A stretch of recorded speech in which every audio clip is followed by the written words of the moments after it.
Louvado seja nosso Senhor Jesus Cristo, para sempre seja louvado, nossa Mãe Maria Santíssima e nosso Pai São José.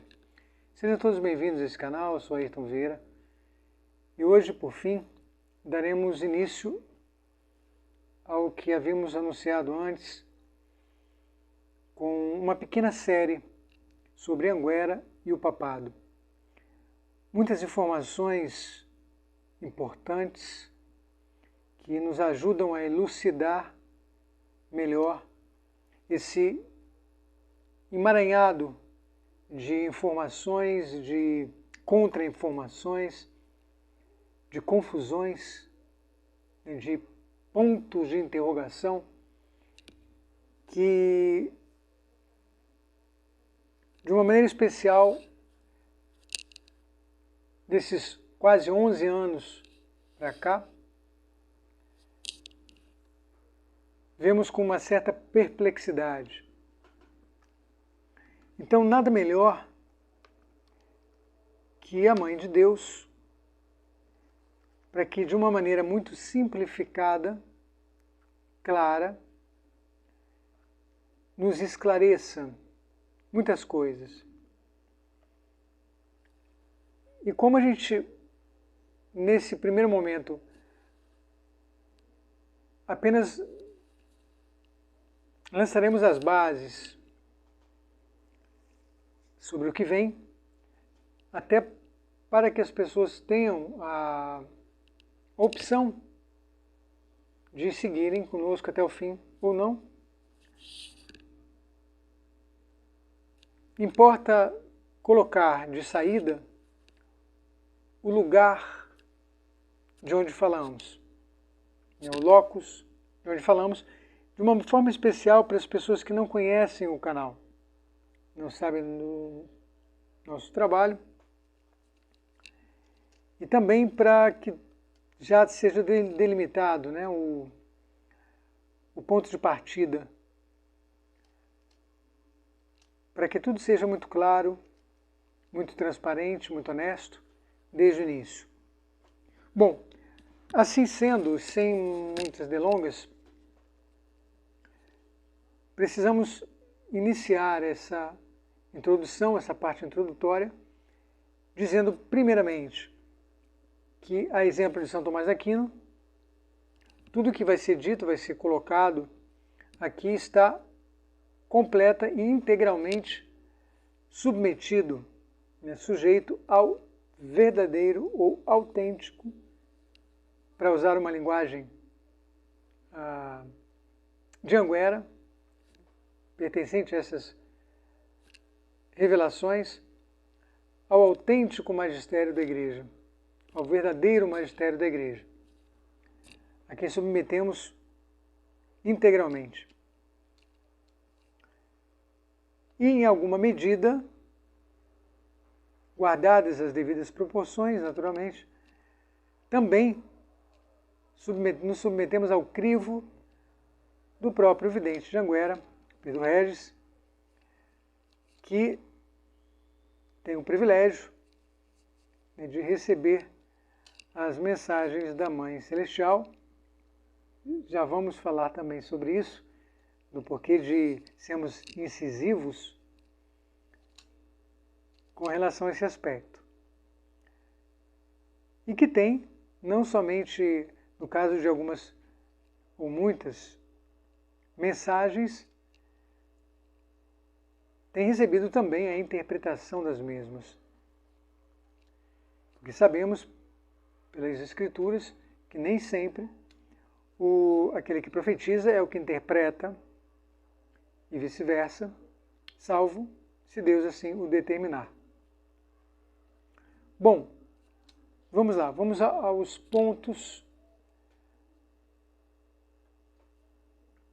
a serem tratados nesse primeiro vídeo, para que, então, as pessoas saibam do lugar em que falamos e do que falaremos e de como falaremos.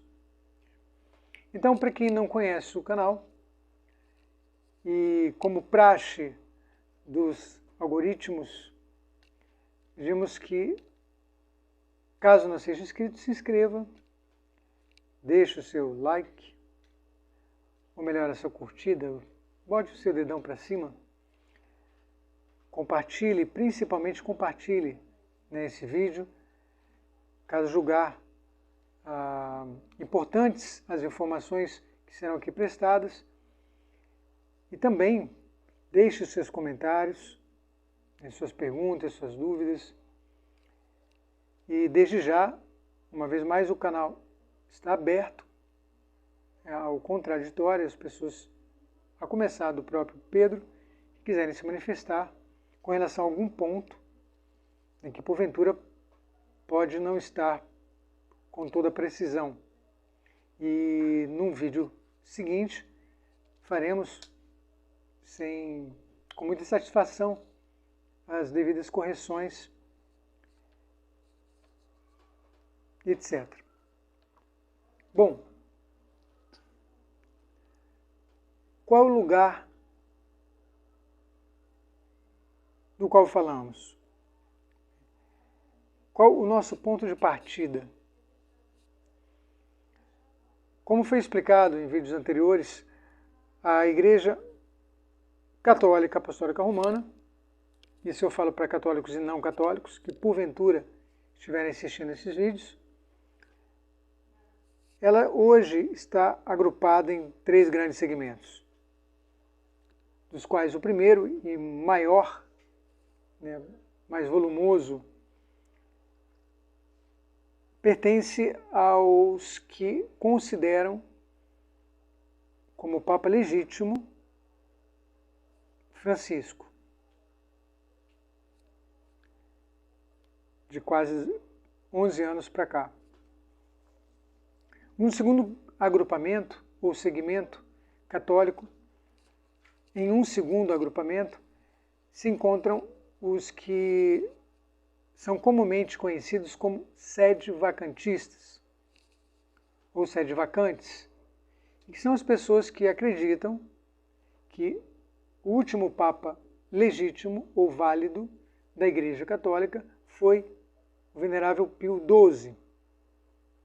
Portanto, a partir de então, a Igreja não possui mais, até o presente momento, papas válidos. Leia-se João 23, João 23, João 23, Paulo VI, João Paulo I, João Paulo II, Bento XVI e, naturalmente, Francisco.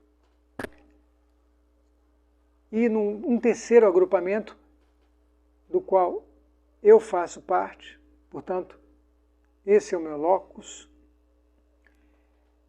Neste agrupamento estão as pessoas que acreditam que os papas legítimos da Igreja Católica, nesses últimos tempos, foram até Bento XVI. Então, para nós, desde a morte de Bento, há exatos 1 ano, e vou dizer o porquê, estamos em sede vacante. Sem, naturalmente, sermos sede-vacantistas, como comumente se conhece.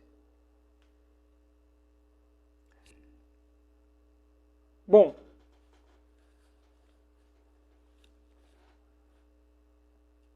então por que falar de Anguera e o papado? Porque acreditamos que estes 2 temas estejam intimamente ligados de uma maneira especial, como procuraremos demonstrar através dessa pequena série. Assim sendo, ao mesmo tempo, convém esclarecer que também nos incentivou muito um pedido feito por uma pessoa amiga, a quem consideramos, de difundir, divulgar mais as mensagens de Anguera. Esta pessoa, de alguma forma, foi a responsável por eu ter um primeiro contato com o Pedro Regis, alguns anos atrás,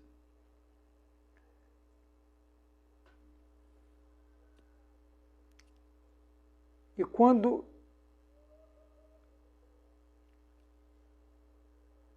eu comecei a desenvolver o trabalho de tradução do livro Bento XVI, Papa Emérito, de Stefania Costa, do qual, se Deus quiser, falaremos numa próxima série,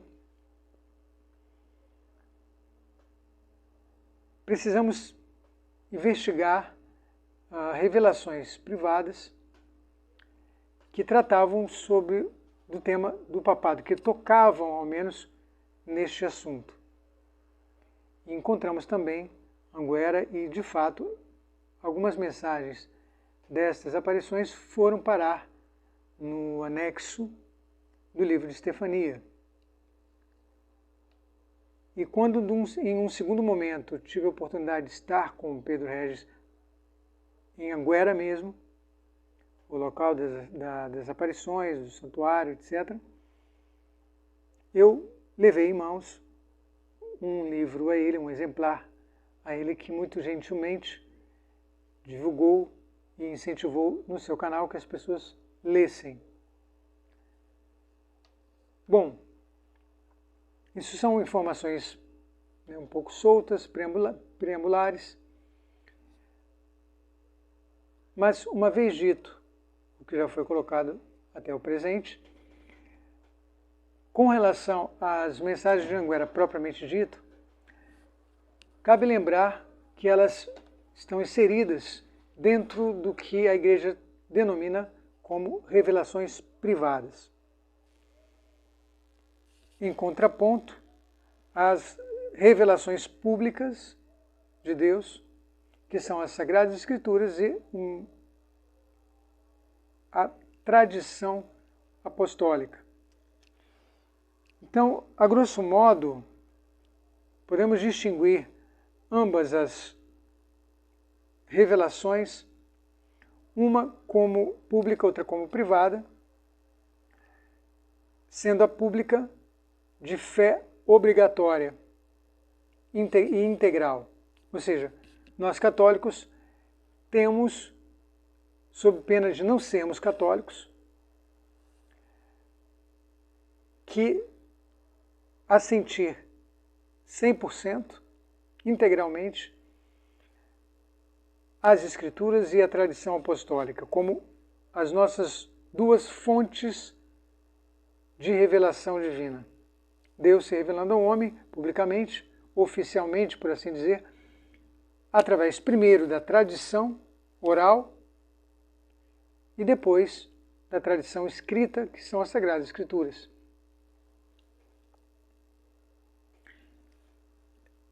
Já as revelações privadas, elas não são objeto de fé, como as primeiras, e a Igreja nos dá total liberdade de acolhê-las ou não. Agora, aí tem um detalhe que muitas vezes, muitas pessoas de boa fé e bons católicos, inclusive clero, como que esquece ou negligencia um pouco, né, uma nuance, vamos chamar assim, dessas revelações privadas. E é que quando a Igreja as aprova, diz que elas são autênticas, são verdadeiras, portanto são de origem sobrenatural, não humana ou demoníaca. Esse aval da Igreja, ele de alguma maneira nos vincula a essas aparições, essas mensagens, essas revelações, pelo simples fato, pelo fato mais natural, de que, uma vez sendo divinas, de origem divina, naturalmente, logicamente, não foram dadas por acaso, nem por qualquer pessoa, senão originalmente pelo mesmo Deus que se revelou nas Escrituras e na tradição. Ainda que seja por intermédio de sua mãe, ou dos seus santos, ou dos seus anjos. Portanto, se nenhuma vírgula, nenhum J das Escrituras deve passar.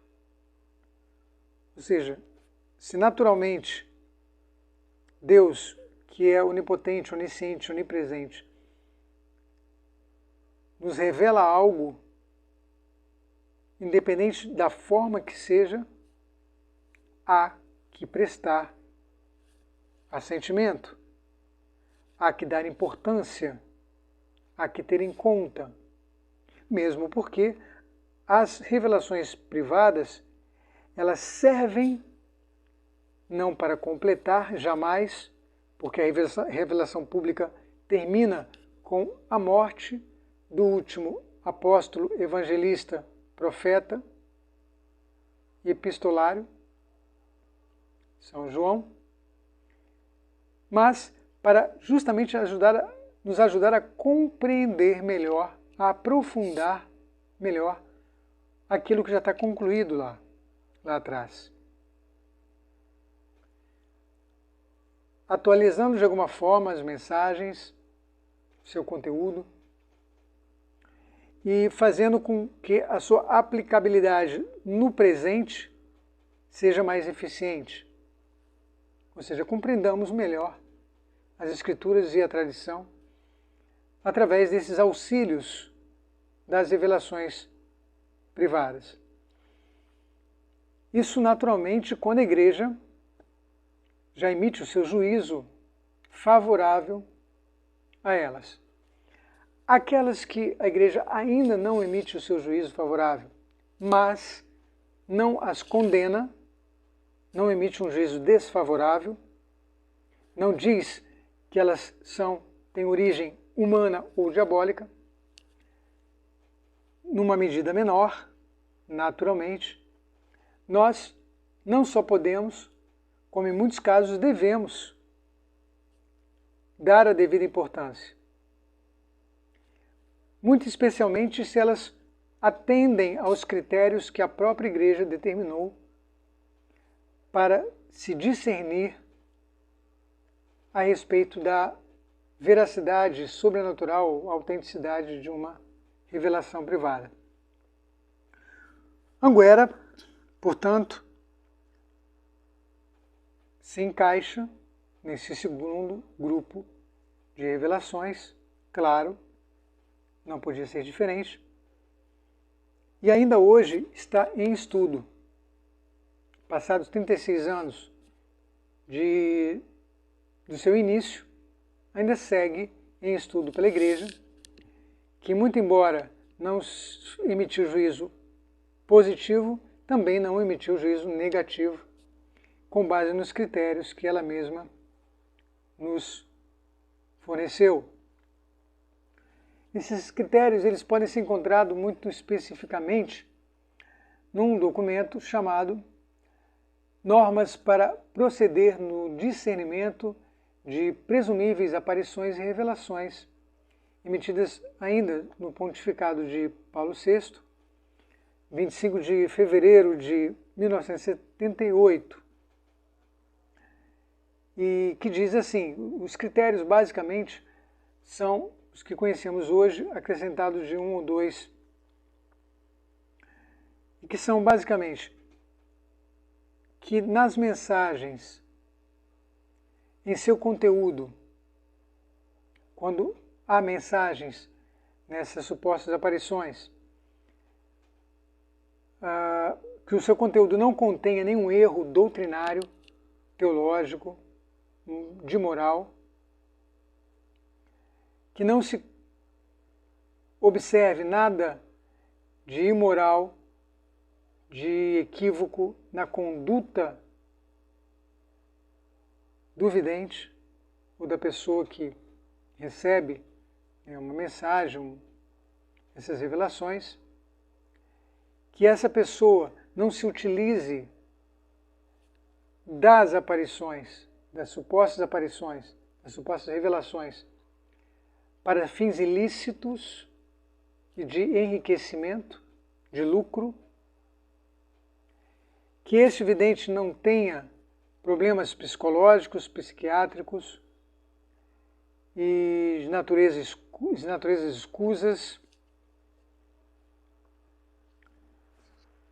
E tudo isso, então, é avaliado pela Igreja para determinar a origem, a procedência dessas revelações.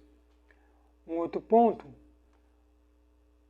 também diz respeito ao conteúdo das mensagens no tangente a seu aspecto profético, ou seja, se se trata de uma profecia, que essa profecia se cumpra.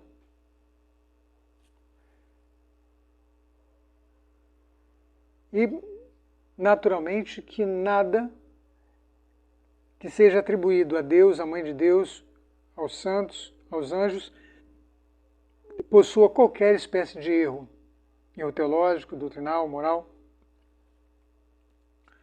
Algo que contradiga, portanto, as revelações públicas. Bom, sobre esses aspectos, então, como dito, Anguera vem passando pelo crivo e, assim sendo, por exemplo, não se detectou até o presente algum problema de ordem neurológica, psiquiátrica, psicológica com o vidente. Não se detectou enriquecimentos ilícitos, lucros ilícitos ou qualquer espécie de lucro com base nas aparições. Verificou-se que várias profecias contidas nas mensagens se cumpriram, se realizaram. E ainda um último detalhe que acabou ficando de fora é a questão dos milagres. Quando acontecem, que podem acontecer ou não, nas revelações, que as revelações privadas venham acompanhadas também de milagres. E no caso de Anguera, também esse aspecto está em estudo. Bom, por tudo isso, tecnicamente falando, Anguera é uma suposta aparição, porque ainda sobre ela não foi emitido o juízo da Igreja, de maneira oficial. E se me permite ainda um último aspecto positivo para o caso destas supostas aparições, é que a Igreja vem permitindo, já há vários anos, desde quase o princípio, a que se celebre no local o rito sagrado. Ou seja, no ambiente do local são celebradas missas e também é prestado o culto à invocação Nossa Senhora de Anguera, bem como a administração de outros sacramentos, como da confissão, da penitência, da Eucaristia, naturalmente. E não saberia dizer agora se o batismo, ou se crisma, ou primeira comunhão, ou enfim. Bom, e muito embora não tenha, na igreja que foi construída para abrigar o santuário, não exista ainda o Santíssimo Sacramento, isso não impediu que até esse ano, por exemplo, fossem celebradas missas e sejam celebradas. E de fato, muitos padres, muitos sacerdotes, até bispos, já visitaram o local. E ao que consta, nenhum ainda emitiu oficialmente parecer negativo. Muito bem, com base em tudo isso, a gente se sente, então, dentro da liberdade dada pela Igreja, à vontade para poder tocar no tema e, após nos debruçarmos algo sobre ele, fazemos esta pequena série de vídeos. Por que Anguera e o papado? Temos nossos motivos.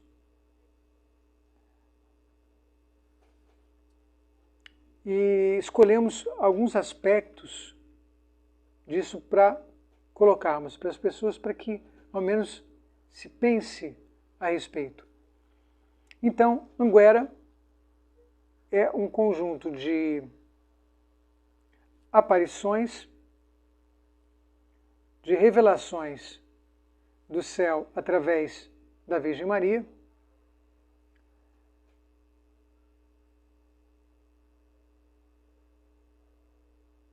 no Brasil, no nosso país,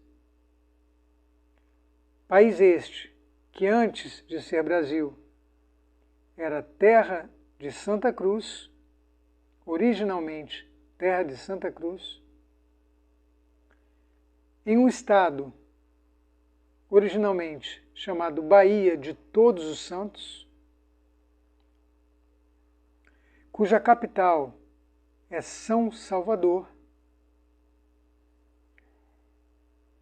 e ao lado da capital encontra-se o município de Feira de Santana, portanto, homenagem a Santa Ana, mãe da Virgem Maria. E este município, até alguns anos atrás, possuía um distrito por nome Anguera, que segundo algumas etimologias, segundo uma etimologia possível para este nome, e temos mensageira.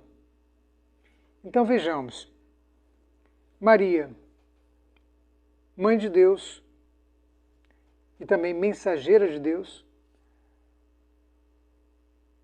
supostamente passa a aparecer no município de Anguera, ainda hoje área de expansão de Santana, como algo pertencente, né? Um espaço geográfico pertencente a outro maior.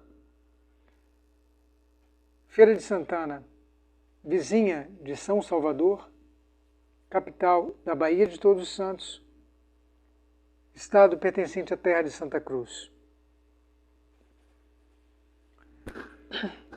Um estudo da história das aparições destaca um aspecto das aparições de maneira geral, destaca um aspecto interessante sobre os videntes.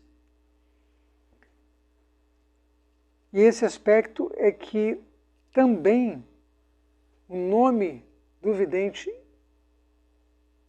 joga algum papel, exerce algum papel sobre a missão dele ou das próprias revelações. Ou seja, existe uma ligação entre o nome do vidente e a missão que vai desempenhar, ou ele ou a revelação como um todo. E aí entramos mais diretamente no tema desses vídeos, essa ligação. Porque estamos falando de uma pessoa chamada Pedro Regis Alves. Fazendo uma analogia com esses três nomes e tendo em conta que nas mensagens de Anguera a figura do sumo pontífice, ou sucessor de São Pedro, ou vigário de Cristo, portanto o Papa legítimo, é também chamado de rei. Temos Pedro, rei,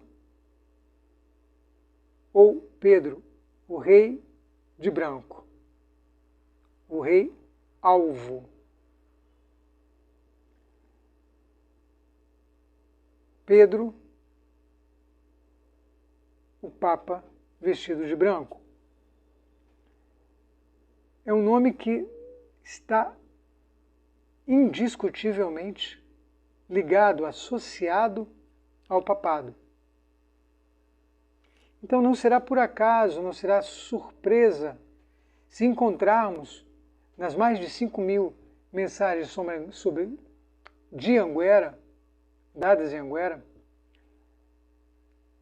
várias menções a papas nominalmente citados e ao pontificado como um todo, e de uma forma muito especial com relação aos fins dos tempos, a esses tempos que vivemos. Isso fez com que a gente resolvesse fazer essa pequena série com base em uma pequena seleção de mensagens, portanto, que tem a ver com o papado e mais, que, ao nosso ver, corrobora, confirma estarmos nós no lugar certo. Me refiro aos 3 agrupamentos citados pouco atrás. Em outras palavras, acreditamos que as mensagens de Anguera nos mostram, se não nos provam, estarmos certos em nossa visão de que o último Papa legítimo da Igreja foi Bento XVI, até o presente. O que procuraremos mostrar ao longo, então, desta série, utilizando a seguinte metodologia. Separamos 2 colunas. Em uma primeira coluna, selecionamos algumas mensagens com a palavra-chave Pedro. E numa segunda coluna, pegamos todas as mensagens a partir de 1988, dado que elas iniciaram em outubro de 1987.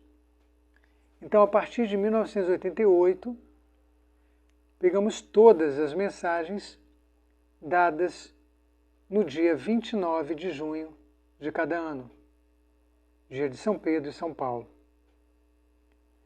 para ver o que elas nos diziam nesta data. Bom, uma coisa já podemos adiantar e que ficou muito claro para nós. Vivemos tempos como nunca houveram, e esses tempos desencadearão em eventos também inusitados até o presente. Essas mensagens, elas se revestem de características todas especiais, não somente pelo quantitativo e pelo tempo de duração delas, que por si só já faz com que muitas pessoas as descartem, como se Deus tivesse um padrão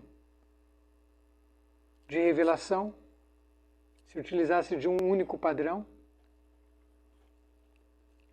até o conteúdo de suas mensagens, que, como foi dito, em termos de profecias, já várias se cumpriram.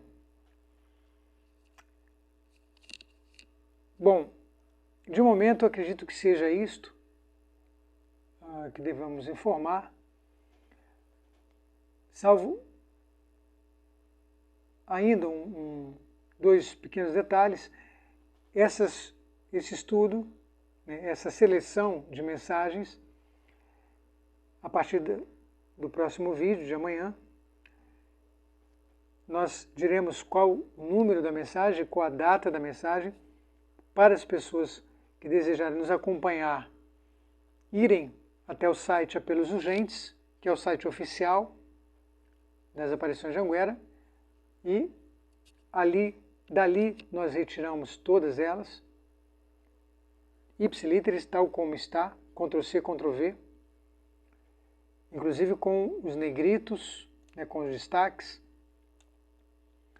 E quando chegar ao fim da série, quem desejar, podemos disponibilizar esse arquivo em PDF, bastando para tal, escrever-nos para o e-mail que será deixado na descrição do vídeo, dos vídeos, né? Bom, assim sendo, deixaremos para o próximo vídeo a outra observação, para iniciarmos nas mensagens propriamente ditas.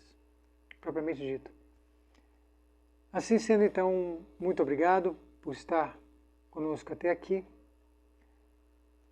Voltamos a dizer, caso não seja inscrito e desejar, se inscreva, será um prazer imenso, grande satisfação tê-los conosco. Por mais que os nossos inscritos de vez em quando sumam da contagem oficial do fornecedor desses vídeos, bem como ocorre também com o número de visualizações dos nossos vídeos, que curiosamente vão diminuindo ao ponto que vão crescendo as suas visualizações. É como se nos pegassem emprestados, sem nossa permissão, alguns números desses. Então, por isso, já nos acostumamos a não dar a mínima importância para o quantitativo youtúbico, por assim dizer, constante, né, no painel nosso de vídeos. Mas é importante, então, nesse caso, as pessoas se inscreverem, deixarem, né, sua curtida, compartilhar, fazer comentários, e que isso, como dizem as pessoas, ajuda, né, o algoritmo a reconhecer que a coisa é relevante, etc. Bom, é isto. Muito obrigado. Desde já, uma Santa Oitava de Natal, que inicia hoje com a festa de Santo Estevão, o proto-mártir, e que, como foi dito um pouco mais atrás, é o dia em que temos razões para acreditar que se deu a morte de Bento XVI, ao contrário do anúncio oficial. E esta oitava, naturalmente, vai até ali as festas da Sagrada Família, dia 31, e de Santa Maria, Mãe de Deus, Theotokos, no dia 1º de janeiro. E assim sendo, então, mais uma vez, Santa Oitava de Natal, que o menino Jesus nasça de verdade em nossos corações e nos presenteie com a luz da verdade. Que em tua luz vejamos a luz e por ela nos guiemos. A todos, uma boa noite, um bom dia, uma boa tarde. Que Deus nos abençoe.